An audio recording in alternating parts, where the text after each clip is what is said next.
Հողը վերցված է լայն իմաստով եւ որպես հիմք, որի վրա կանգնած ես, եւ մարդը, որ կա այդպիսի արտահայտություն, որ ծնվում է հողից եւ ի վերջո դառնում է հող, այդ կյանքի ցիկլը եւս ներառված է։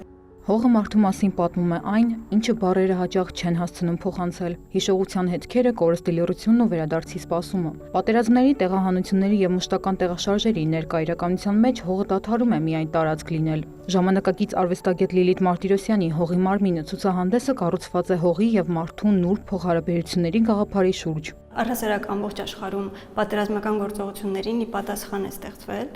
որովհետև ցույց է տալիս մարդու վիճակը հողի վիճակով, այդ պատառոտված, այդ հետպատերազմյան վիճակը եւ մեզ մոտ եւ ամբողջ աշխարհում, հարցադրելով պատերազմների առհասարակ աբսուրդ եւ արհեստական դրդապատճառները, արդյոք մենք կարող ենք լինել հասարակություն, որը կարող է ապրել առանց պատերազմների։ Ցուցահանդեսում ներկայացված են հողից եւ կտորից ստեղծված 4 ինստալյացիոն աշխատանքներ։ Երկու բռնցքամարտի տանձիկների միջև կախված հողով պատված կտորը դիմադրության, սպառման ու դրան հաջորդող լռության խորհրդանիշն է։ Պայքարի մասին այդ երկու հակադրությունների միջև այդ հողի ձգվածությունը, որ երկու գլանաձև տանձիկների միջև է կախված, այդ տանձիկը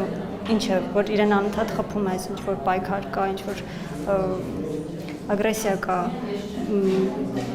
բայց երբ որ ինքը հողի տանձիկ է, դու անընդհատ հարվածում ես այդ հողին։ Հեղինակի խոսքով հողը չի պատկանում որևէ մեկին, սակայն նրան տիրանալու գաղափարը այսօր էլ շարունակում է պատերազմներ, բաժանումներ եւ մարդկային ողբերգություններ ծնել։ Արժե դա այն կորուստները, որոնք մենք ունենում ենք։ Եթե մենք որպես ցիվիլիզացիա փոխենք մեր ինքնագիտակցությունը, արդյոք դա ժամանակի հրամայականն է դեռևս ունենալ պատերազմներ, թե մենք կարող ենք հասնել նրան, որ գիտակցենք, որ հողը չի կարող ապրանք լինել, որ չի կարող պատկանել ինչ-որ մեկին։ Արվեստագետի համոզմամբ նմանատիպ ցուցահանդեսների պարբերականությունը կարող է նպաստել, որ հասարակությունը կյանքի նկատմամբ ավելի ուշադիր եւ գնահատող վերաբերմունք ձևավորի։ Հասմիկ Պողոսյան, Արամ Հարությունյան, լուրերի համար։